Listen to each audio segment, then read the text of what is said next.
Let's start the story. Rebirth a new life. एक आदमी एक सुनसान सड़क पर गाड़ी चला रहा था। गाड़ी बहुत ही तेज रफ्तार में थी। गाड़ी के ब्रेक फेल हो गई थी। गाड़ी तेजी से खाई की तरफ बढ़ रही थी, पर गाड़ी चलाने वाले आदमी के चेहरा पर मौत का कोई डर नहीं था। शायद उसके पास जीने की कोई खास वजह नहीं थी। गाड़ी जब खाई के पास आ गई तो उसने मुस्कुराकर अपनी आंखें बंद कर ली और गाड़ी खाई में गिर गई। एक आदमी जमीन पर बेहोश पड़ा था। आसपास का सारा सामान बिखरा हुआ था। उस आदमी के सामने टेबल पर कुछ सफेद पाउडर, शायद ड्रग्स, पड़ी हुई थी। घर के किसी कमरे से किसी लड़की के चिल्लाने की आवाज आ रही थी।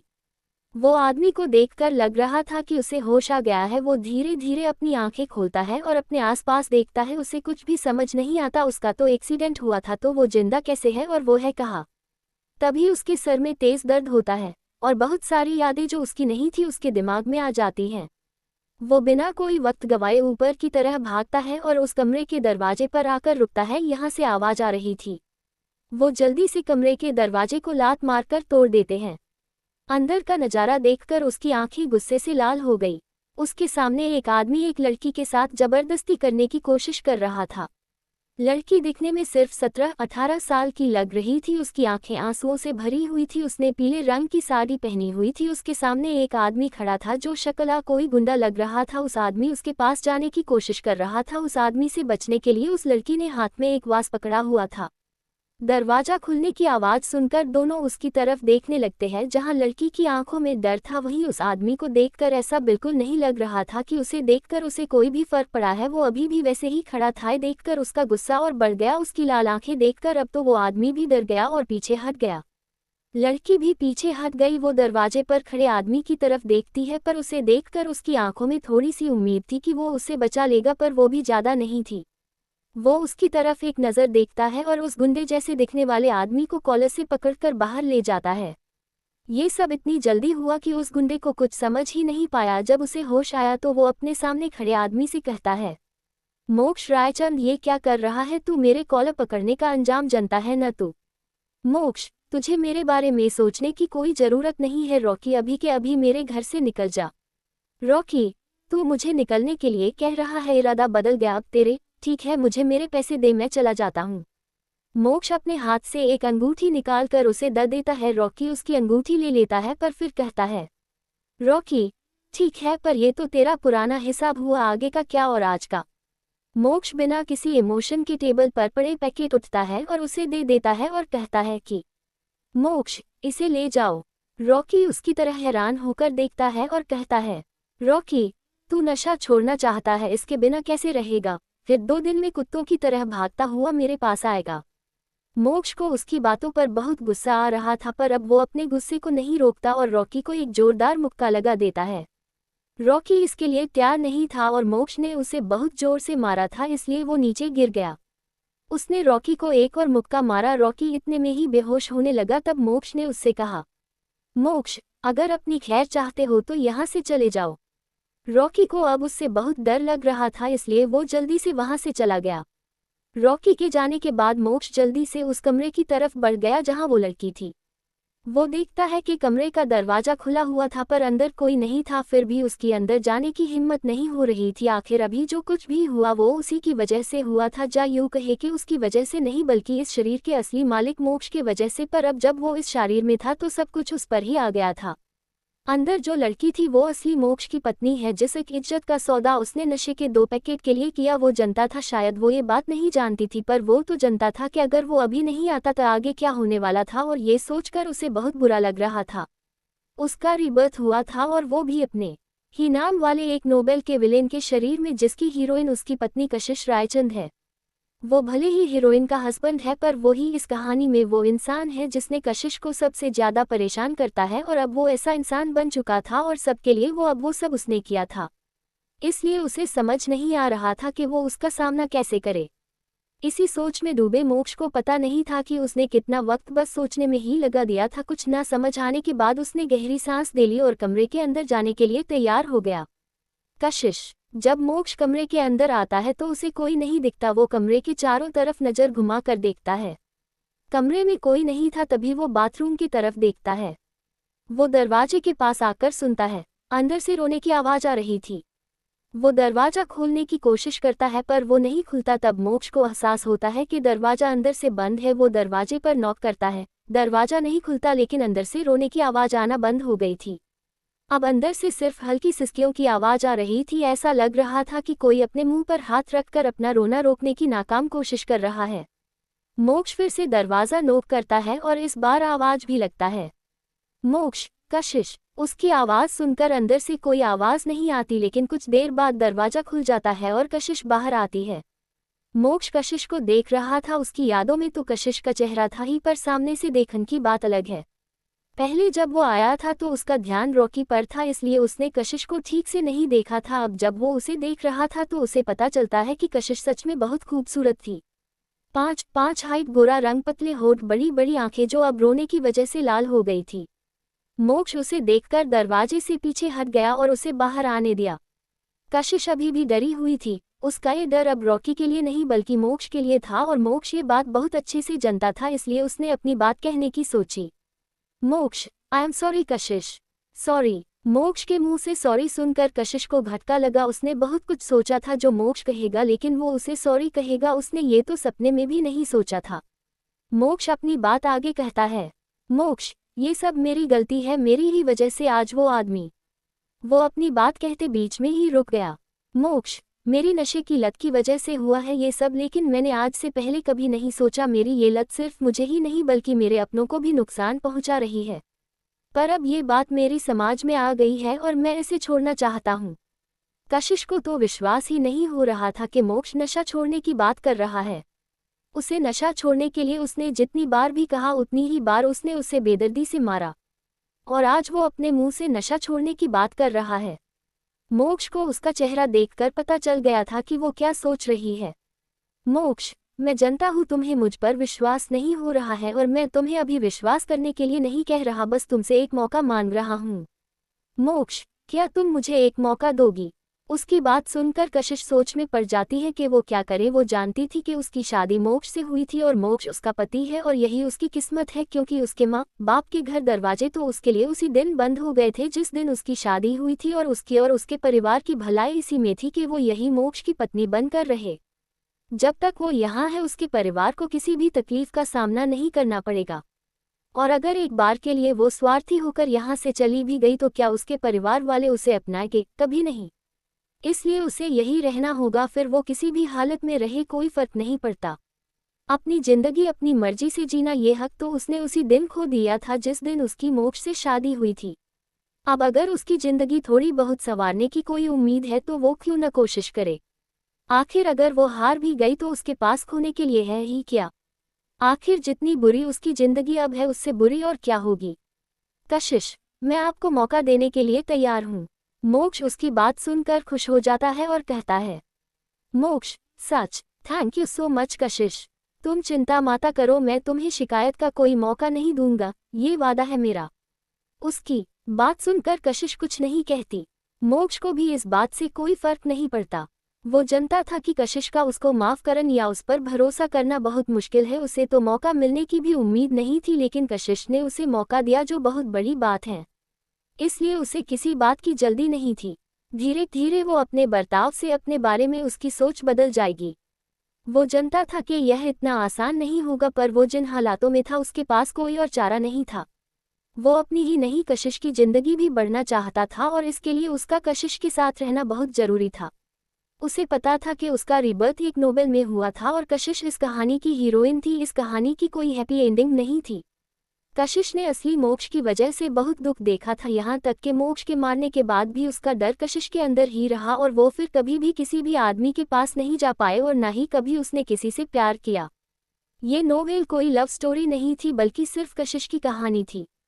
जब उसने ये नोवेल पढ़ी थी तो उसे बहुत गुस्सा आया था कि किसी की जिंदगी में इतने दुख कैसे हो सकते हैं। तब उसने सोचा था कि कम से कम हैप्पी एंडिंग होगी, मगर वो भी नहीं हुआ। कहानी के अंत में अपनी जिंदगी से थककर कशिश ने अपनी जान ले ली थी। An unlucky girl. मोक्ष को कशिश से मौका मिल गया था और वो इस बात से बहुत खुश था। उसे कशिश के साथ हमदर्दी थी, इसलिए वो उसकी जिंदगी बदलना चाहता था। शायद यही वजह थी कि उसने इस रीबर्थ को इतनी जल्दी अपना लिया था। लेकिन उसे अभी बहुत मेहनत करनी थी, और सबसे पहले तो उसे नशे की लत से छुटकारा पाना था। शरीर के अंदर आत्मा भले ही उसकी थी लेकिन नशे का असर अभी भी उसके शरीर पर था। इसके लिए उसे मेडिकल हेल्प लेने की जरूरत थी। वो अगले दिन सुबह सबसे पहले डॉक्टर से मिलने का फैसला करता है। रात को उन दोनों ने डिनर किया, दोनों के बीच कोई बात नहीं हुई। डिनर के बाद दोनों सोने चले गए। मोक्ष को ये बात पता थी कि उन दोनों के कमरे अलग अलग थे और वो इस बात से काफ़ी खुश था क्योंकि वो कशिश के साथ रूम शेयर करके अनकंफर्टेबल नहीं होना चाहता था। वैसा तो जब मोक्ष और कशिश मोक्ष के घर में उसके परिवार के साथ रहते थे तो दोनों एक ही कमरे में रहते थे, पर जब से वो दोनों इस घर में शिफ्ट हुए थे तब से वो अलग ही रहते थे। रूम में आकर मोक्ष शावर लेकर बेड पर लेट जाता है। अब उसके पास स्टोरी का प्लॉट याद करने का टाइम था। इस नोवेल का नाम था एन अनलकी गर्ल। स्टोरी एक लड़की कशिश की थी जो बहुत ही गरीब परिवार की लड़की थी पर पढ़ने लिखने में बहुत तेज थी। उसके परिवार में उसके माँ बाप और 2 बहनें और 1 भाई थे। वो पढ़ लिखकर अपने परिवार की जिंदगी बेहतर बनाना चाहती थी लेकिन उसके माँ बाप ऐसा नहीं चाहते थे। वो तो उस सोच के थे कि लड़कियों बोझ होती है और उनकी तो 3 बेटियां थी, इसलिए कशिश के 18 साल के होने से पहले ही उसके लिए रिश्ते ढूंढने लगे। तब उसके लिए मोक्ष का रिश्ता आया और उन लोगों ने बिना किसी जांच पड़ताल के ये देख कर के वो बड़े घर का है उसका रिश्ता कर दिया। मोक्ष को नशे की लत थी और उसकी माँ यह मानती थी कि अगर उसकी शादी हो गई तो वो सुधर जाएगा, इसलिए उन्होंने मोक्ष के लिए एक गरीब घर की मगर खूबसूरत लड़की ढूंढी। वो ये चाहती थी कि वो लड़की दब कर रहे और मोक्ष की आदत के बारे में जानकार कुछ न कह पाएगी और ऐसा ही हुआ। वही मोक्ष इस शादी से बिल्कुल खुश नहीं था। उसे लगता था वो लड़की उसको अपने इशारों पर नाचना चाहती है, इसलिए उसने शादी से पहले ही कोशिश की जिंदगी बदतर बनाने का फैसला कर लिया था। वही कशिश ये शादी नहीं करना चाहती थी मगर उसके माँ बाप ने उसे अपनी इज्जत और उसके भाई बहन का वास्ता देकर मना लिया और मोक्ष की माँ ने भी उसको वादा किया था कि वो उसे शादी के बाद पढ़ने देंगे। ये सुनकर कशिश को थोड़ी तसल्ली हुई। कशिश को सुहागरात से पहले उसकी सास ने मोक्ष की नशे की आदत के बारे में बताया और उसे मोक्ष को सुधारने का जिम्मा दे दिया। कशिश कुछ नहीं कह पाए, अब वो क्या ही बोल सकती थी। मोक्ष ने सुहागरात पर कशिश पर अपना गुस्सा उतारा मगर अभी हाथ उठाने तक बात नहीं पहुंची थी, मगर उसके अलावा भेजती और गाली देना सब शामिल था। मोक्ष के परिवार में उसकी माँ के अलावा सब बहुत अच्छे थे। उसके भाई भाभी कशिश को छोटी बहन की तरह प्यार करते थे और उसकी बहन भी बहुत प्यारी थी। वो तो मोक्ष की शादी के खिलाफ थे मगर माँ की जिद के आगे उनकी नहीं चली। शादी के 2 महीने बाद मोक्ष ने बिजनेस शुरू करने का सुझाव रखा। उसकी माँ तो वैसे ही उसके प्यार में आंधी थी, इसलिए उसने जितने पैसे मांगे उन्होंने दे दिए। मोक्ष ने अपने काम का और कशिश के कॉलेज का बहाना बनाकर अलग घर में रहने का फैसला किया और यहाँ शिफ्ट हो गया और अब उसे 3 महीने हो गए थे यहाँ आए हुए। उसने जो बिजनेस स्टार्ट किया था वो भी डूब गया था और अब उसने अपने आप को पूरी तरह नशे में डूबा लिया था। अपनी सारी फ्रस्ट्रेशन वो कशिश पर उतरता था। कशिश के चेहरा पर मोक्ष की उंगलियों के निशान लगभग रोज ही होते थे। उसने कशिश का बाहर आना जाना भी बंद कर दिया था। उसके भाई ने कशिश का कॉलेज में एडमिशन करवाया था और वो पहले कॉलेज जाती थी मगर यहाँ आने के बाद उसकी पढ़ाई भी छूट गई थी और अब वो सिर्फ इस घर में एक कैदी की तरह थी। लेकिन सब कुछ उस दिन बदल गया जिस दिन रॉकी उसके घर अपने पैसे लेने आया और उसकी नज़र कशिश पर पड़ गई। मोक्ष के पास पैसे नहीं थे और उसे नशा चाहिए था। तब रॉकी ने उससे कशिश को मांगा और मोक्ष मान गया। उस दिन कशिश का रेप हुआ और मोक्ष की ड्रग के ओवरडोज से मौत हो गई। उस दिन के बाद कशिश जिंदा लाश बन गई। उसके माँ बाप ने भी उसे अपने घर ले जाने से मना कर दिया। कशिश ने पहले भी जब उन्हें मोक्ष के बारे में बताया था तब भी उन्होंने उसे ही एडजस्ट करने के लिए कहा, मगर अब जब उसके साथ इतना कुछ होने के बाद उसके माँ बाप ने भी उससे रिश्ता तोड़ लिया तो वो और टूट गई। तब मोक्ष के भाई भाभी उसे अपने साथ ले गए। उन्होंने उसे साइकोलॉजिस्ट के पास जाने के लिए कहा लेकिन कशिश नहीं मानी क्योंकि अब वो किसी पर भी भरोसा नहीं कर पाती थी। धीरे धीरे वो फिर से बोलने लगी और उनके साथ भी घुलने लगी। उन्हें लगा कि कशिश ठीक हो रही है लेकिन कशिश का दर्द अब अंदर ही अंदर उसे खाए जा रहा था। वो अब भी ना तो मोक्ष के डर से निकल पाई थी और ना ही उस रात को भुला पाई थी। आखिर जब उससे दर्द बर्दाश्त नहीं हुआ तो उसने अपनी जान दे दी। आशियाना एनक्लेव कहानी के बारे में सोचते सोचते मोक्ष को कब नींद आ गई उसे पता नहीं चला। सुबह जब उसकी आंख खुली तो 6 बजे थे। पहले तो वो खुद को अनजान कमरे में पाकर कंफ्यूज था लेकिन बाद में उसे अपना रिबर्थ याद आया। कुछ देर बाद मोक्ष बेड से उठकर फ्रेश होने चला गया। वो ब्लैक लोवर और ग्रे टी शर्ट में बाथरूम से बाहर आया। उसे रोज एक्सरसाइज करने की आदत थी इसलिए वो सुबह सबसे पहले जिम जाता था। उसके अपने घर में एक जिम रूम बना रखा था। अब यहाँ वो तो नहीं था लेकिन वो बाहर दौड़ लगाने तो जा ही सकता था, इसलिए वो घर से निकल गया। वो कल ही यहाँ आया था। वैसे तो उसके पास मोक्ष की यादें थी पर फिर भी वो इस जगह को देखना चाहता था। यहाँ वो रह रहा है। उसे पता था कि ये दुनिया उसकी दुनिया से अलग नहीं थी, यहाँ पर सब कुछ वैसा ही था। इस वक्त वो जिस सोसाइटी में रह रहा था इसका नाम आशियाना एन्क्लेव है। यहाँ पर सब मिडिल क्लास फैमिलीज रहती थीं। ये कह सकते हैं कि 9 से 5 काम करने वाले लोग यहाँ रहते हैं। सब एक दूसरे से काफ़ी घुले मिले हुए थे। कुछ लोग अलग संस्कृति के थे, इसलिए उनके बीच कभी कोई बहस भी हो जाती थी, लेकिन इसके बाद भी सबके बीच प्यार और अपनेपन की कोई कमी नहीं थी। यहाँ हर सुबह सबकी चहल पहल से होती थी और शाम लोग एक साथ मिलकर हंसी मजाक के साथ। इस वक्त भी कंपाउंड में बच्चे और बड़े नजर आ रहे थे। ये घर मोक्ष को उसके भाई ने गिफ्ट किया था जब उसने घर से बाहर रहने की बात की थी। वो मोक्ष को अच्छे से जानता था, इसलिए वो चाहता था कि अगर मोक्ष उनसे अलग रहता है तब भी वो ऐसे लोगों के बीच रहे जहां उसे परिवार की अहमियत याद रहे और साथ ही उसे जिंदगी का वो पहलू पता चले जो उसने कभी नहीं देखा। मोक्ष एक बड़े घर का लाडला बेटा था, इसलिए उसने जो मांगा था उसे वो मिला था, इसलिए यहाँ रहकर उसे लोगों की स्ट्रगल और छोटी छोटी चीज़ों को पाने के लिए मेहनत करते दिखेगा और खुद भी मेहनत करेगा। लेकिन अफसोस वो अपने भाई की अच्छाई को समझ नहीं पाया। उसने 3 महीनों में किसी से भी बात नहीं की थी और ना ही कशिश को करने दी थी। उनके पड़ोसियों तक से उनकी जान पहचान नहीं थी। कशिश तो कभी घर से बाहर नहीं जाती थी, इसलिए किसी ने शायद उसे देखा भी नहीं था। उन्हें सिर्फ इतना पता था कि वहाँ मोक्ष रहता है जो सुबह बाहर जाता है और देर से आता है। मोक्ष कुछ देर में वापस चला जाता है। उसका फ्लैट 5वीं मंजिल पर था। घर की बात करें तो वो घर में डोर खुलने के बाद एक छोटा सा हॉल था जिसमें ग्रे कलर का सोफा लगा था। वॉल्स लाइट ब्लू कलर से पेंट थी। हॉल से आग लेफ्ट साइड में ओपन किचन था। हॉल और कच्चे के बीच एक ट्रांसपेरेंट वॉल थी जो हॉल और 2 रूम थे। उसका रूम मास्टर्स बेडरूम था। रूम काफी बड़ा था जिसकी दीवारों पर स्काई ब्लू पेंट था। रूम के बीचों बीच एक बेड और लेफ्ट साइड में कोबट थी। इसके अलावा दीवारों पर बहुत खूबसूरत पेंटिंग्स लगी हुई थी। कोबट के ऑपोजिट साइड एक ड्रेसिंग टेबल था। इसके अलावा एक बालकनी जिससे नीचे का सारा नज़ारा दिखता था। घर सच में बहुत खूबसूरत था। वो जानता था कि इसकी डेकोरेशन भी उसके भाई ने की थी। वो सच में एक बहुत अच्छा बड़ा भाई है। मोक्ष अब शावर लेने चला गया। उसने अब ब्लू जीन्स के साथ वाइट शर्ट पहनी थी। वो बहुत हैंडसम लग रहा था। जब वो रूम से बाहर जाता है तो देखता है कि कशिश किचन में ब्रेकफास्ट बना रही थी। उसने आज लवेंडर कलर की साड़ी पहनी हुई थी जिसका पालू उसकी कमर में था, बाल बंधे हुए थे। वो किचन में बहुत ही ध्यान लगाकर काम कर रही थी। मोक्ष के आने की आहट सुन कशिश उसकी तरफ देखती है। वो जल्दी से खाना टेबल पर लगने लगती है। मोक्ष भी चेयर पर बैठ जाता है और खाना शुरू करने वाला होता है। तभी वो देखता है कि कशिश नहीं बैठी थी। वो कशिश की तरह देखकर पूछता है, मोक्ष तुम अभी तक खड़ी क्यों हो? बैठो और खाना खाओ। कशिश, नहीं वो आप खा लीजिए, मोक्ष जी मैं बाद में खाओगी। असल में कशिश कभी भी मोक्ष के साथ खाना नहीं खाती थी। वो हमेशा बाद में ही खाती थी, पर मोक्ष ने कभी इस पर ध्यान नहीं दिया। कशिश तो इस बात से हैरानी हुई कि वो उसे आज नोटिस कर रहा था। फिर उसे कल की बात याद आए और ये भी एहसास हुआ कि आज वो होश में था। मोक्ष बैठ जाओ कशिश, बाद क्यों खाना है और मुझे तुमसे कुछ बात भी करनी है। ये सुनकर कशिश बैठ जाती है। दोनों खाना शुरू करते हैं। मोक्ष, मैंने दी एडिक्शन सेंटर में अपॉइंटमेंट ले ली है। आज संडे है इसलिए कल का अपॉइंटमेंट है। उसकी बात सुनकर कशिश समझ जाती है मोक्ष सच में नशा छोड़ना चाहता है और वो इस बात से काफ़ी खुश थी। वो अब कुछ और नहीं, सिर्फ सुकून की ज़िंदगी जीना चाहती थी। ये तभी हो सकता है अगर मोक्ष नशा छोड़ दे। मोक्ष, कल तुम तैयार हो जाना, मुझे सुबह जाना है, मैं तुम्हें कॉलेज छोड़ दूंगा। कॉलेज का नाम सुनकर काशी के हाथ रुक गए। कशिश, कॉलेज? मोक्ष, हाँ कल तुम ही कह रही थी ना कि तुम्हारे कुछ दिनों में एग्जाम है और तुम्हें कॉलेज जाना है।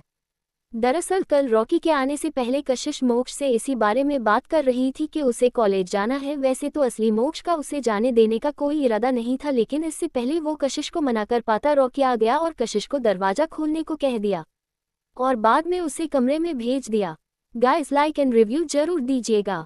कहा गई कशिश। कशिश, वो मुझे लगा कि आप।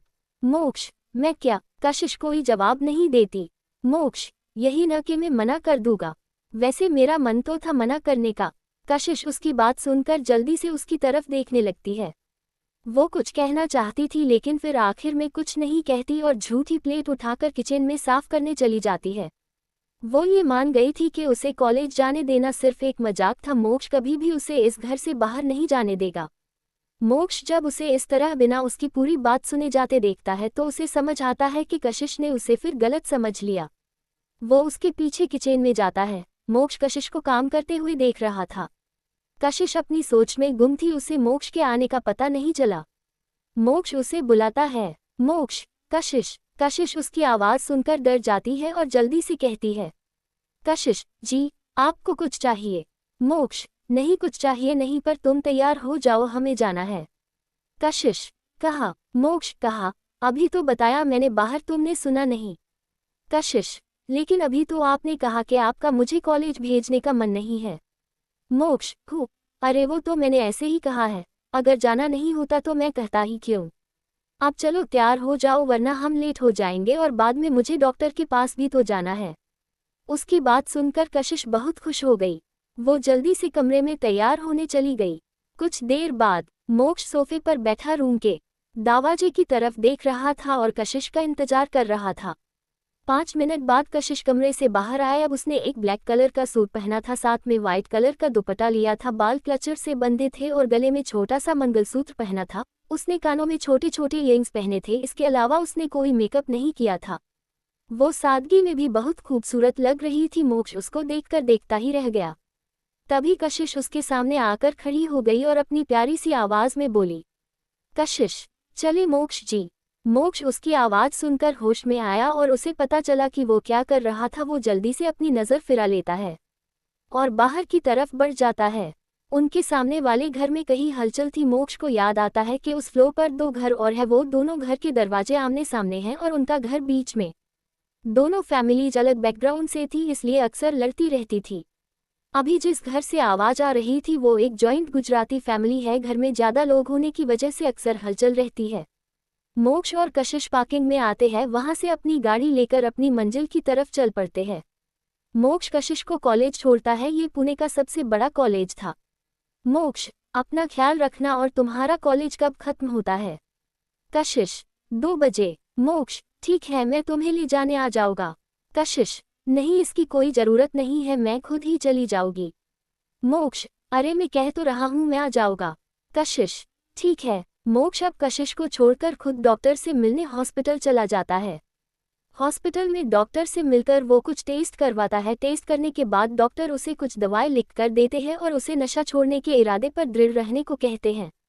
कहे भी क्यों न, आखिर लत लगाना जितना आसान था छोड़ना उतना ही मुश्किल, और नशे की लत छोड़ना तो और भी मुश्किल। लेकिन मोक्ष उनमें से नहीं था जो हार मान ले, और ये लत उसकी थी भी नहीं जो वो छोड़ ना पाए।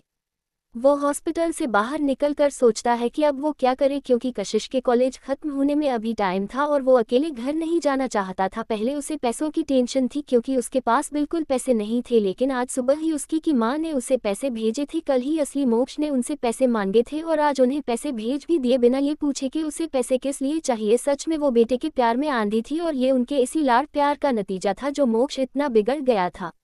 अब वो सोचता है कि उसे अपनी जिंदगी ऐसे ही तो नहीं रखनी, इसलिए उसे कोई काम सोचना होगा।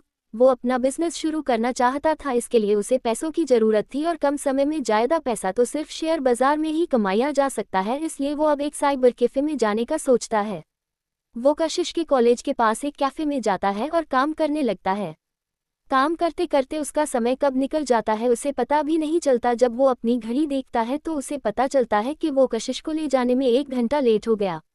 वो जल्दी से सब बंद करके कॉलेज की तरफ निकलता है। वो कॉलेज पहुंचकर आसपास देखता है, उसे कशिश कहीं नहीं दिखती। वो कॉलेज के सिक्योरिटी गार्ड से और आसपास के लोगों से कशिश के बारे में पूछता है, लेकिन कशिश उसे कहीं नहीं मिलती। वो गाड़ी में बैठकर घर जाने के रास्ते पर कशिश को ढूंढने लगता है। उसे समझ नहीं आ रहा था कि कशिश कहाँ गई। उसने उसे इंतजार करने के लिए कहा था और वो इतनी जल्दी तो कहीं नहीं जा सकती। वो उसे और जगहों पर भी ढूंढता है। वो जानता था कि कशिश कहीं किसी से मिलने नहीं गई होगी, क्योंकि ऐसे वो कभी नहीं करती थी। वो अपने घर भी न के बराबर ही जाती थी। तो आखिर वो कहाँ गई? अंकल। आखिर में मोक्ष जब उसे हर जगह खोजकर जब घर वापस आता है तो देखता है कि कशिश हाल में सोफे पर बैठी बुक पढ़ रही थी। पहले तो उसे बहुत खुशी होती है उसे देखकर, लेकिन फिर कुछ सोचकर उसे बहुत गुस्सा आता है। मोक्ष जल्दी से उसके पास जाता है और कहता है, मोक्ष, कहाँ चली गई थी तुम? तुम्हें पता भी है मैं तुम कहाँ कहाँ ढूंढ रहा था और तुम यहाँ बैठी हो। मैंने तुम्हें कहा था ना कि मैं तुम्हें पिक करने आऊँगा, तो तुमने मेरा वेट क्यों नहीं किया? कशिश उसकी गुस्से भरी आवाज़ सुनकर डर जाती है। वो जल्द ही कहती है, कशिश, वो मैं आपका इंतजार कर रही थी पर आप आए नहीं, तो मुझे लगा कि आप नहीं आएंगे तो मैं वापस आ गई। मोक्ष, तो क्या अगर मैं नहीं आया था तो तुम फ़ोन करके पूछ नहीं सकती थी या बता नहीं सकती थी कि तुम घर जा रही हो? कशिश, जी वो मेरे पास फ़ोन नहीं है। मोक्ष, फ़ोन नहीं है। अब मोक्ष को एहसास होता है कि उसने कशिश पर बेवजह ही गुस्सा कर दिया और वो जो थोड़ा सा उसके सामने नॉर्मल हुई थी वो अब फिर से डर से कांप रही थी। उसने अपनी डर की वजह से फिर से सब बिगड़ दिया। मोक्ष अब गहरी सांस लेता है और कशिश से कहता है, मोक्ष सॉरी, मुझे ऐसे रिएक्ट नहीं करना चाहिए था, वो मैं तुम्हें वहां ना देखकर डर गया था इसलिए। चलो छोड़ो, तुम ठीक हो ना। कशिश उसकी बात सुनकर सोचती है कि क्या सच में मोक्ष उसकी इतनी फिक्र करता है कि उसके जरा सा ना मिलने पर ऐसे रिएक्ट कर रहा है, लेकिन वो पहले तो ऐसा नहीं था। इसके बाद मोक्ष और कशिश अपने अपने रूम में आराम करने चले जाते हैं। कशिश कुछ देर में पढ़ाई करने लगती है। उसके एग्जाम नज़दीक आ गए थे और उसने बहुत सारी क्लासेज मिस की थी, इसलिए उसे अगर एग्जाम में अच्छे मार्क्स लाने हैं तो डबल मेहनत करनी होगी। मोक्ष भी अपना बिजनेस कैसे स्टार्ट करना है इसके प्लान बनाने लगता है। रात को कशिश खाना बनाती है और दोनों फिर अपने अपने काम में बिजी हो जाते हैं। अगली सुबह मोक्ष सुबह उठकर जॉगिंग के लिए चला जाता है। आज भी कल जैसा ही माहौल था। जॉगिंग करते हुए उसका ध्यान एक अंकल की तरफ जाता है। वो बेंच पर बैठे हुए थे। उन्हें देखकर लग रहा था कि वो अनकंफर्टेबल फील कर रहे थे। उनकी सांस फूल रही थी। मोक्ष उनके पास जाता है और पूछता है, मोक्ष आप ठीक है अंकल, आपको कोई हेल्प चाहिए? अंकल, हाँ बेटा बेटा मुझे मेरे घर छोड़ दो। वो इससे ज्यादा कुछ बोल नहीं पा रहे थे। उनकी आवाज मुश्किल से निकल रही थी। मोक्ष जल्दी से उनकी उठने में हेल्प करता है और उन्हें बिल्डिंग की तरफ ले जाने लगता है। वो समझ गया था कि उन्हें अस्थमा है और उन्हें पंप की जरूरत है, जो शायद वो घर भूल आए हैं, नहीं तो वो उन्हें हॉस्पिटल लेकर जाता है।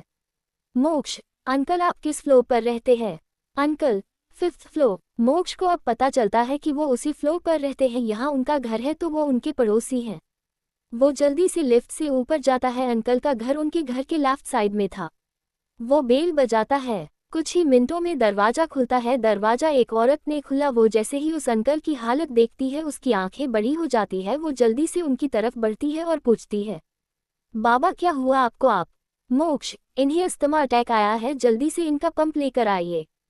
वो लड़की जल्दी से मोक्ष को अंदर आने का रास्ता देती है। मोक्ष अंकल को सोफे पर बैठा देता है। उतने में किचन में काम रही औरत भी उनकी आवाज़ सुनकर बाहर आ जाती है। वो जब अपने पति की हालत देखती है तो उनके पास आ जाती है। वो लड़की जो उनकी बेटी थी जल्दी से पंप लेने चली जाती है। 2 मिनट वो वापस आ जाती है और अंकल को पंप देती है। पंप लेने के बाद अंकल की हालत थोड़ी ठीक हो जाती है। अंकल की वाइफ मोक्ष को देखती है। उन्हें पता था उसने उनके पति की हेल्प की थी। वो मोक्ष से कहती है, आंटी बेटा तुम्हारा बहुत बहुत धन्यवाद, तुमने हमारी मदद की, अगर तुम नहीं होते तो पता नहीं क्या होता। मोक्ष, नहीं नहीं आंटी, मैंने तो सिर्फ इंसानियत के नाते उनकी मदद की है और वो मुझसे बड़े हैं, बड़ों की मदद करना तो फर्ज होता है। आंटी उसकी बात से बहुत खुश होती है। उन्हें मोक्ष बहुत अच्छा लगता है। आंटी बेटा तुम यही रहते हो? हमने तुम्हें कभी देखा नहीं, नए शिफ्ट हुए हो? मोक्ष, जी वो हम 3 महीने पहले ही यहाँ शिफ्ट हुए हैं। ये जो यहाँ सेंटर वाला घर है वो मेरा है। आंटी क्या तुम यहाँ रहते हो इस फ्लो में, उस घर में? हमने तुम्हें कभी नहीं देखा, तुम क्या अकेले रहते हो?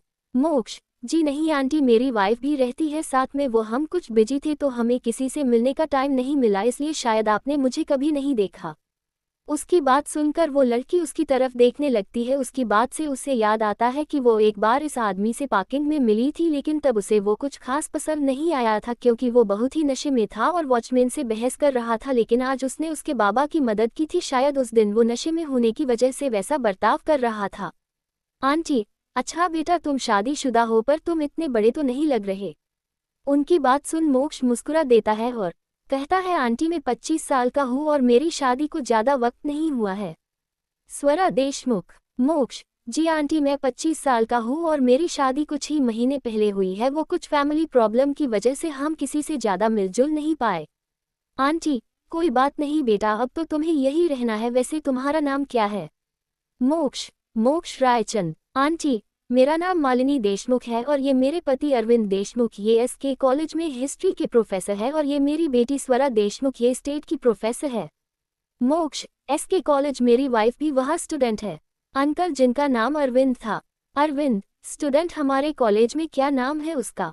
मोक्ष, कशिश। अरविंद और स्वरा उसकी बात सुनकर हैरान हो जाते हैं। वो कशिश को जानते थे, वो कॉलेज की भी बहुत ही टैलेंटेड स्टूडेंट थी। वो जानते थे कि कशिश शादीशुदा है क्योंकि कॉलेज में एडमिशन लेने से पहले ही उसकी शादी हो चुकी थी। पहले तो उन्हें समझ नहीं आया कि इतनी छोटी सी उम्र में उसके माँ बाप ने उसकी शादी क्यों करवा दी, लेकिन अगर वो शादी के बाद भी पढ़ रही है और इतने अच्छे मार्क्स लेकर तो उसका पति और ससुराल वालों अच्छे ही होंगे। ये सोचकर उन्होंने इस बात पर ज़्यादा ध्यान नहीं दिया, लेकिन उन्होंने इस बात का अंदाजा नहीं था कि वो यही उनकी पड़ोस में रहती होगी और उसका पति उनकी मदद करेगा।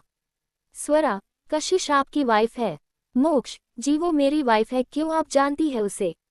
स्वरा, वो बहुत ही टैलेंटेड स्टूडेंट, लेकिन वो हमारी पड़ोसी है ये नहीं पता था हमें, और वो कुछ वक्त से कॉलेज नहीं आ रही। मोक्ष, वो कल तो कॉलेज गई थी और आज भी जा रही है, और उसके ना आने का बात तो वो कुछ पर्सनल रीजन है, लेकिन अब वो कॉलेज मिस नहीं करेगी। स्वरा उसकी बात सुनकर समझ गई थी कि वो कारण नहीं बताना चाहता, लेकिन वो उसे फोर्स नहीं कर सकती और उसने कहा ही है कि वो अब से रो जाएगी।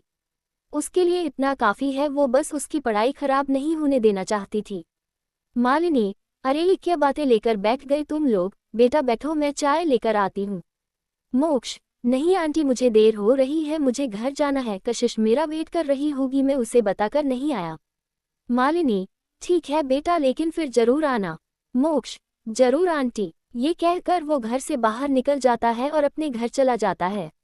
मोक्ष घर जाता है तो देखता है कशिश हॉल में चक्कर लगा रही था। उसने आज येलो कलर का प्लाजो सूट पहना था। दूर खोलने की आवाज़ सुनकर वो जल्दी से पलटकर देखती है। मोक्ष को देखकर उसके चेहरे पर जो परेशानी थी वो चली गई। वो जल्दी से मोक्ष के पास आती है।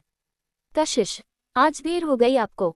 मोक्ष, वो नीचे किसी की तबीयत खराब हो गई थी तो उसे उसके घर छोड़ने गया था। कशिश सर हिला देती है। कशिश, आप नहा लीजिए, नाश्ता बन गया, वो मुझे फिर कॉलेज जाना है।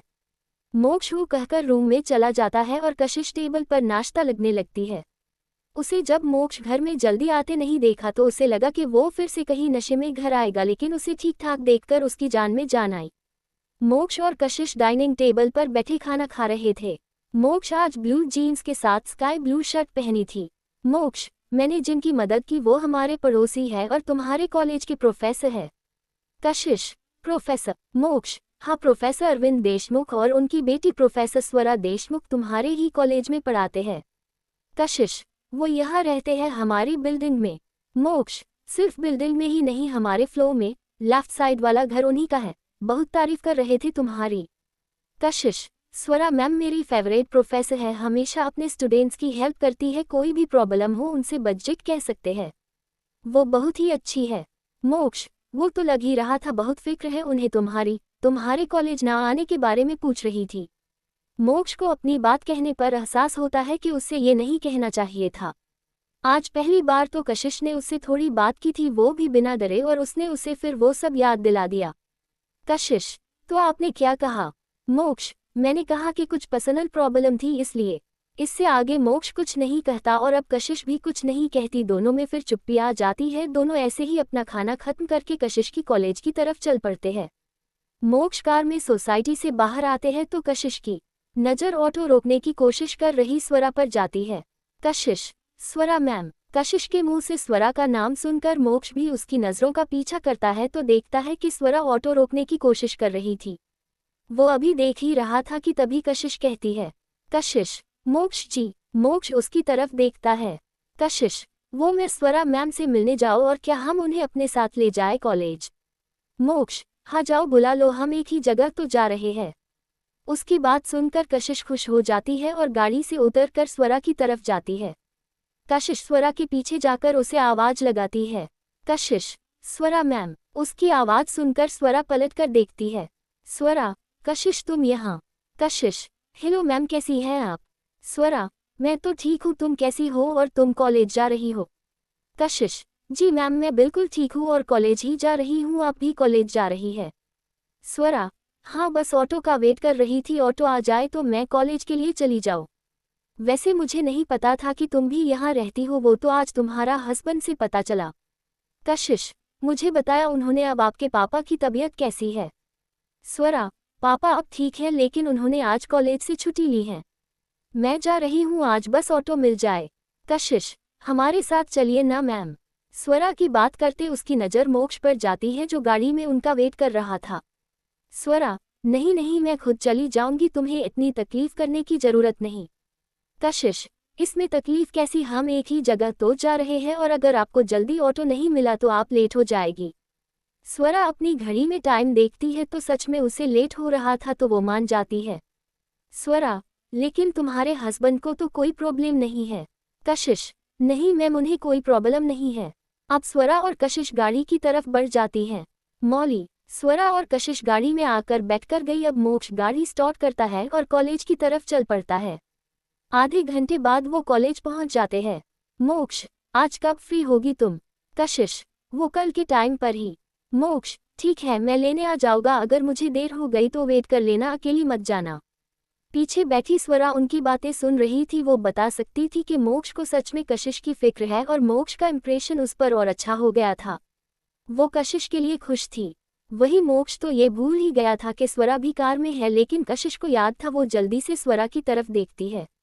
उसे अपनी तरफ देखता पाकर स्वरा जल्दी से गाड़ी से निकलने लगती है। कशिश को शर्म आ गई, वो भी उसके पीछे जल्दी से कर से बाहर निकल गई।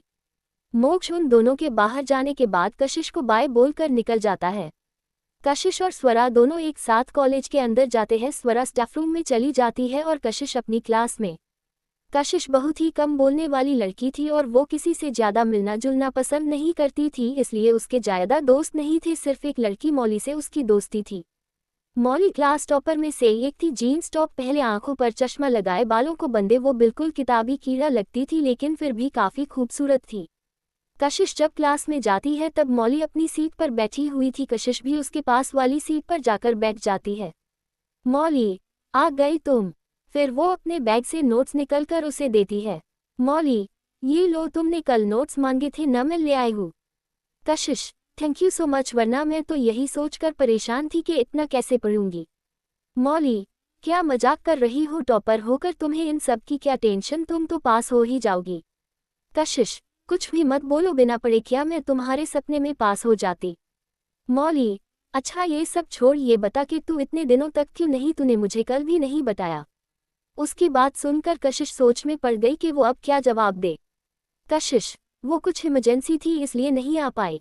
मौली, मैंने बहाना बनाने को नहीं कहा, सच पूछा है, कहीं तेरे पति या ससुराल वालों ने तुझे परेशान तो नहीं किया। कशिश, नहीं नहीं, ऐसी कोई बात नहीं है, वो बस घर में कुछ प्रॉब्लम थी इसलिए, पर मैं अब से हमेशा आने वाली हूँ कॉलेज। मौली, ठीक है, तू कहती है तो मान लेती हूँ तेरी बात। इतने में बेल बजती है और प्रोफेसर क्लास में आ जाते हैं और क्लास शुरू हो जाती है।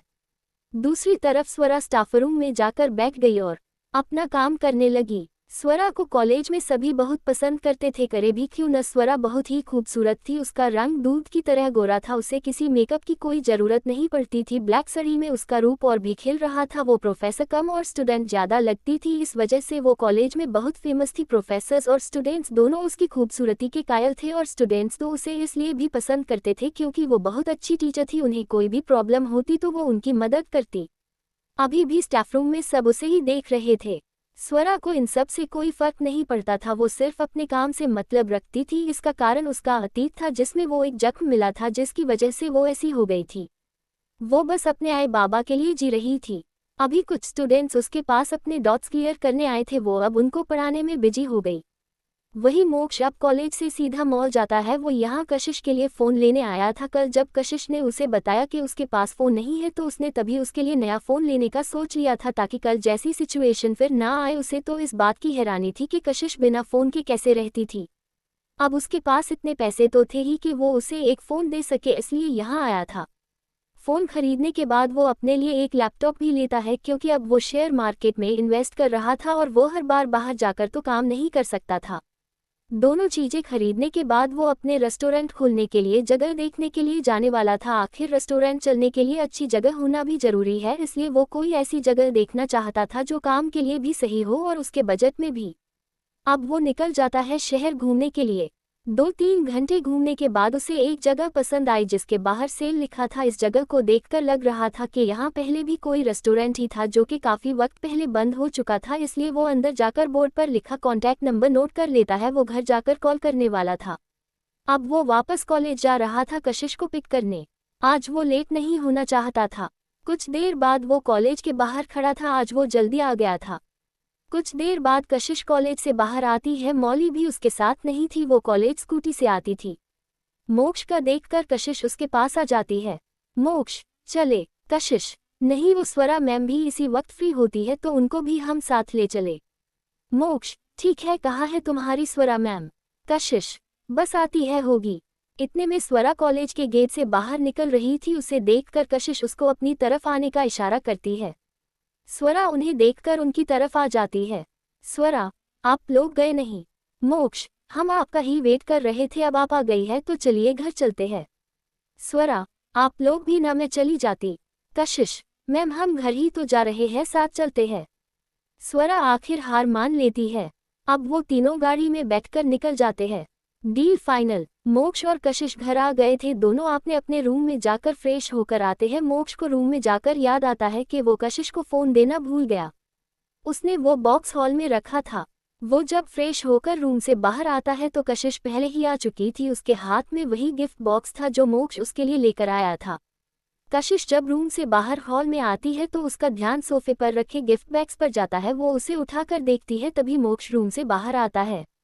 कशिश उसके आने से पीछे मुड़कर देखती है। वो हड़बड़ाहट में जल्दी से बोलती है, कशिश, वो ये आपका है, मैं आपको ही देने वाली थी। वो डर गई थी क्योंकि मोक्ष को उसकी चीज़ों को हाथ लगाना पसंद नहीं था, इसलिए वो जल्दी से अपनी सफाई देती है। मोक्ष, ये तुम्हारे लिए ही है, खोल के देख लो। कशिश, मेरे लिए? लेकिन मुझे गिफ्ट की क्या ज़रूरत है? मोक्ष, मैंने कहा ना तुम्हारे लिए है तो तुम्हारे लिए है, तुम्हें रखना ही होगा, कम से कम खोल कर तो देख लो। कशिश अब आगे कुछ नहीं कहती और गिफ्ट खोलने लगती है। उसने फ़ोन देखकर वो हैरान हो जाती है। वो मोक्ष की तरफ देखकर कहती है, कशिश, फ़ोन? मोक्ष, हाँ फ़ोन, तुमने कल कहा था ना कि तुम्हारे पास फ़ोन नहीं है तो मैं ले आया, क्या तुम्हें अच्छा लगा? कशिश, अच्छा है, लेकिन इससे पहले। कशिश आगे कुछ कहती, मोक्ष उसकी बात काटकर बीच में बोल पड़ता है। मोक्ष, कुछ मत कहो, ये तो बिल्कुल मत कहो कि तुम्हें इसकी ज़रूरत नहीं है, क्योंकि फ़ोन की ज़रूरत हर किसी को होती है और पहले तुम घर पर थी लेकिन अब तुम बाहर जाती हो। अगर तुम्हें किसी की हेल्प की या किसी चीज़ की ज़रूरत पड़ी तो तुम मुझे कैसे बताओगी? इसलिए तुम्हारे पास फ़ोन होना ज़रूरी है, इसलिए इसे रख लो। उसकी बात सुनकर अब कशिश फ़ोन रख लेती है। कशिश, थैंक यू। मोक्ष मुस्कुरा देता, थैंक यू की कोई ज़रूरत नहीं है, तुम मेरी वाइफ हो, तुम्हारी हर ज़रूरत को पूरी करना मेरा फ़र्ज है। उसकी ये बात सुनकर कशिश फ्रेश हो गई। हाँ, वो उसकी वाइफ है।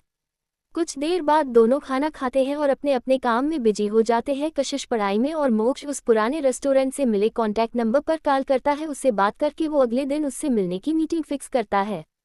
अगली सुबह मोक्ष और कशिश दोनों तैयार होकर नाश्ता कर रहे थे। मोक्ष, कशिश, आज मुझे किसी काम से जाना है तो मैं तुम्हें लेने नहीं आ पाऊंगा, इसलिए तुम आ जाना और टैक्सी या ऑटो से आना, इतनी गर्मी में पैदल मत आना। पैसे मैंने कॉफ़ी टेबल पर रखे हैं, उसके साथ घर खर्च के भी पैसे हैं तो तुम ले लेना। कशिश हाँ में सर हिलाकर पैसे लेने चली जाती है। वो पैसे गिनकर जितने की उसे ज़रूरत थी उतने अपने बैग में रख लेती है और बाकी कबर्ड में रख देती है। दोनों अब पार्किंग में आते हैं। वहाँ उनकी मुलाकात स्वरा और अरविंद जी से होती है। आज स्वरा अपने पापा के साथ कॉलेज जा रही थी। अब अरविंद जी की तबीयत ठीक थी, इसलिए वो भी आज कॉलेज जा रहे थे। वो एक दूसरे से पार्किंग में टकरा गए। मोक्ष उनका हाल चाल पूछता है। अरविंद जी, मैं ठीक हूँ बेटा, और मेरी मदद करने के लिए तुम्हारा बहुत बहुत शुक्रिया। मोक्ष, अंकल, अब आप मुझे शर्मिंदा कर रहे हैं, आप मुझसे बड़े हैं, आपको मुझे शुक्रिया कहने की कोई ज़रूरत नहीं है। उसकी बात सुनकर अरविंद जी मुस्कुरा कर कहते हैं, ठीक है, नहीं कहूँगा तुम्हें शुक्रिया, अब ठीक है। मोक्ष, जी बिल्कुल ठीक है अंकल।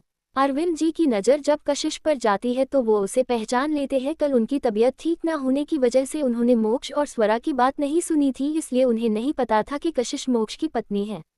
वो कशिश को देखकर कहते हैं, अरविंद जी, अरे कशिश बेटा, तुम यहाँ? कशिश, मैं भी यही रहती हूँ सर। अरविंद जी, क्या तुम यहाँ रहती हो? मुझे नहीं पता था, लेकिन ये तो अच्छी बात है कि तुम यही रहती हो। किस बिल्डिंग में रहती हो? तुम कभी आना तुम घर, और अगर तुम्हें कोई हेल्प की ज़रूरत हो तो हमसे ज़रूर कहना। मोक्ष, अंकल, ये मेरी वाइफ है। अरविंद जी, क्या कशिश तुम्हारी वाइफ है? और तुम तो हमारे पड़ोस में रहते हो, तो कशिश भी हमारे पड़ोस में रहती है और मुझे नहीं पता था। तुम्हें पता था क्या स्वरा? स्वरा, नहीं पापा, मुझे भी कल ही पता चला। मोक्ष, कोई बात नहीं, अब पता चल गया। अरविंद जी, हाँ हाँ, अब तो पता चल गया। तो तुम दोनों भी कॉलेज जा रहे हो तो चलो चलते हैं, वरना लेट हो जाएगा। मोक्ष, आप ठीक कह रहे हैं, चलिए चलते हैं। इसके बाद चारों अपनी अपनी गाड़ी में बैठकर कॉलेज की तरफ निकल पड़ते हैं। मोक्ष कशिश को कॉलेज छोड़कर उस कैफे की तरफ निकल पड़ता है जहां उसकी मीटिंग थी। वो जिसके साथ मीटिंग करने वाला था वो उस रेस्टोरेंट का एजेंट था, उसका ऑनर नहीं। मीटिंग की जगह पर जब मोक्ष पहुंचता है तो कुछ ही देर में वो प्रॉपर्टी एजेंट भी वहां आ जाता। मोक्ष को प्रॉपर्टी एजेंट से पता चलता है कि उस रेस्टोरेंट के ऑनर अब इंडिया में नहीं रहते, उन्होंने इंडिया छोड़कर गए हुए काफ़ी साल हो गए हैं। पहले उस रेस्टोरेंट को एक और कपल संभालते थे लेकिन उनकी 1-2 पहले डेथ हो गई, लेकिन ऑनर को उस रेस्टोरेंट के बारे में सोचने का टाइम नहीं मिल, लेकिन अब उन्हें पैसों की ज़रूरत आन पड़ी है, इसलिए वो इंडिया उस रेस्टोरेंट को बेचने आए हैं। मोक्ष उस जगह से सेटिस्फाइड था, इसलिए उसने सारी बात करके डील पक्की कर ली। अब उन्हें लीगल फॉर्मेलिटीज पूरी करनी थी और वो जगह मोक्ष की हो जाती। मोक्ष ने डील के लिए एडवांस पेमेंट कर दिया था, बाकी की फॉर्मेलिटीज वो 2 दिन बाद पूरी करने वाले थे क्योंकि ऑनर को जल्दी ही वापस जाना था तो वो सब कुछ जल्दी करना चाहते थे। लगभग 3 घंटे बाद मोक्ष उन्होंने 2 दिन बाद कोर्ट में मिलने का बोलकर वहां से घर की तरफ निकल पड़ता है।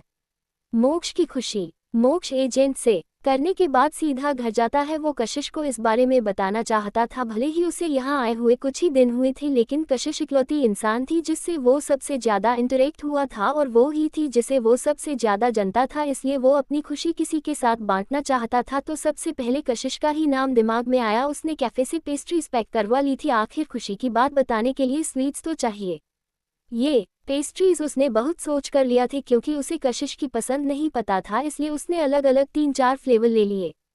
वो जल्दी से घर की तरफ निकल जाता है क्योंकि उसे पता था कशिश घर आ गई होगी। इस तरफ कशिश घर आ गई थी, वो मोक्ष के आने का इंतजार कर रही थी। सुबह मोक्ष ने उससे कहा था कि वो कहीं बाहर जा रहा है, तब तो उसने मोक्ष से ज़्यादा सवाल नहीं किए क्योंकि भले ही कुछ दिनों मोक्ष उसके साथ कितना भी अच्छा व्यवहार कर रहा हो, लेकिन वो अभी भी उसका पिछला बर्ताव नहीं भूली थी और सवाल करने और उसे रोकने की सज़ा उसे बहुत अच्छे से याद थी। लेकिन अब उसे फिक्र हो रही थी कहीं मोक्ष फिर से कहीं पहले की तरह नशे में घर ना आए। उसकी ज़िंदगी में मुश्किल से एक उम्मीद दिखी थी और वो हर वक्त उसको खो देने के डर में थी। तभी डोर बेल बजती है। कशिश सब सोचना छोड़कर जल्दी से दरवाजा खोलने जाती है। सामने मोक्ष खड़ा था। कशिश उसे ध्यान से देखती है। जब उसे एहसास हुआ कि वो बिल्कुल ठीक है और होश में है तो उसकी जान में जान आती है। वो दरवाजे से पीछे हटती है। मोक्ष अंदर आता है। वो अपने हाथ का बॉक्स कशिश को देते हुए कहता है, मोक्ष तुम्हारे लिए। कशिश उसकी तरफ कंफ्यूजन से देखता है और बॉक्स खोलती है। उसमें पेस्ट्रीज देखकर वो और कंफ्यूज हो जाती है और पूछती है, कशिश ये किस लिए? मोक्ष खाने के लिए। और किस लिए? मुझे तुम्हारा फेवरेट फ्लेवर नहीं पता था, इसलिए जो समझ में आए वो सब ले आया। कशिश लेकिन इसकी क्या जरूरत थी? वो हैरान थी क्योंकि आज तक मोक्ष कभी भी उसके लिए कुछ नहीं लाया था और अब पहले फ़ोन और आज पेस्ट्रीज। मोक्ष क्योंकि मुझे तुम्हें एक खुशखबरी देनी है, इसलिए मीठा खिलाकर दे रहा हूँ। ये कहते वक्त वो सोफे पर बैठ गया। कशिश खुशखबरी? कैसी खुशखबरी? मोक्ष मैं अपना रेस्टोरेंट खोलना चाहता हूँ, आज मैंने उसके लिए जगह की डील करी है। कशिश उसकी बात से हैरान और खुश दोनों थी। आखिर मोक्ष अपने करियर के बारे में कुछ तो सोच रहा था। कशिश को पहले मोक्ष के दोस्त के किए फ्रॉड और बिजनेस फेल होने के बारे में कुछ नहीं पता था। असली मोक्ष उसे कभी कुछ बताता ही कहा था, इसलिए उसे लग रहा है कि वो पहली बार काम स्टार्ट कर रहा है और पहले उसने अपने घर वालों से जो कहा वो सब सिर्फ बहाना था घर छोड़ने के लिए। मोक्ष कशिश के मन में चल रही बातों से आंजन कशिश के सामने जाकर उससे पेस्ट्रीज का बॉक्स खोलता है और उसके मुंह के सामने कर देता है। कशिश उसे अपने इतना करीब देखकर 2 कदम पीछे हट जाती है। तब मोक्ष उसे खाने का इशारा करता है। कशिश जानती थी कि वो खुश है, इसलिए वो भी उसे मना नहीं करती और उसके हाथ से खा लेती है। मोक्ष अब एहसास होता है कि उसने अभी क्या किया। वो जल्दी से पीछे हट जाता है और इधर उधर देखने लगता है। उनके बीच का माहौल बहुत एक्वायर्ड हो जाता है। इससे बाहर निकलने के लिए मोक्ष कहता है, मोक्ष मैं रूम में जाता हूँ फ्रेश होने के लिए। ये कहकर वो जल्दी से वहाँ से भाग गया। उसे इस तरह जल्दी से जाता देखकर कशिश के चेहरे पर मुस्कान आ गई। ऐसे ही दिन निकलने लगे और 1 हफ्ते बाद रेस्टोरेंट की सारी लीगल फॉर्मेलिटी हो गई थी और उसने पेमेंट भी कर दी थी। अब वो रेस्टोरेंट उसका था। वैसे तो उसके पास इतने पैसे नहीं थे, लेकिन उसकी माँ ने उसे पैसे भेजे थे जो असली मोक्ष ने कुछ दिन पहले ही अपनी माँ से मांगे थे। और ऐसा नहीं था कि उसके पास बिल्कुल भी पैसे नहीं थे। उसके फैमिली बिजनेस में उसके शेयर्स थे जिसका ने उसके हिस्से के शेयर्स का डिविडेंड उसे हर महीने मिलता था और उसने शेयर मार्केट में भी इन्वेस्ट किया था, इसलिए अब उसकी पैसों की प्रॉब्लम दूर हो गई थी। रेस्टोरेंट में रेनोवेशन का काम चालू हो गया था और उसके हिसाब से इस काम में 2 महीने का समय लगने वाला था। ऐसे ही कशिश के एग्जाम का टाइम भी नज़दीक आ गया और अब वो अपना ध्यान पढ़ाई में ज़्यादा देने लगी। स्वरा से अक्सर वो अपने डॉट्स क्लियर करवाने जाती और उसकी फैमिली के साथ उनका रिश्ता काफ़ी अच्छा हो गया था। उनकी दूसरे पड़ोसी जो कि एक गुजराती फैमिली थे, उनके साथ भी अब उनका आना जाना हो गया था। वो लोग काफ़ी खुश मिजाज और खाने पीने वाले लोग थे, इसलिए उनके घर से अक्सर खाने की चीज़ें आती थी। मोक्ष और कशिश का रिश्ता भी अब बदलने लगा था। अब कशिश मोक्ष से पहले की तरह नहीं डरती थी, वो अब उससे बात कर लेती थी। हालांकि उनमें ज़्यादा बात नहीं होती थी, लेकिन वो अब पहले की तरफ अजनबी भी नहीं थे। मोक्ष अपनी इस जिंदगी से खुश था क्योंकि अब वो अपना सपना पूरा करने जा रहा था और उसके पास इस सपने को बांटने के लिए कोई और भी था। कशिश अब उसके लिए काफ़ी ज़रूरी इंसान बन गई थी, जो उसकी लाइफ में सबसे बड़ी कमी पूरी कर रही थी। To be continued. Thanks for watching my friends. Next episode come soon. Like and subscribe जरूर कीजिएगा। Bye guys, take care.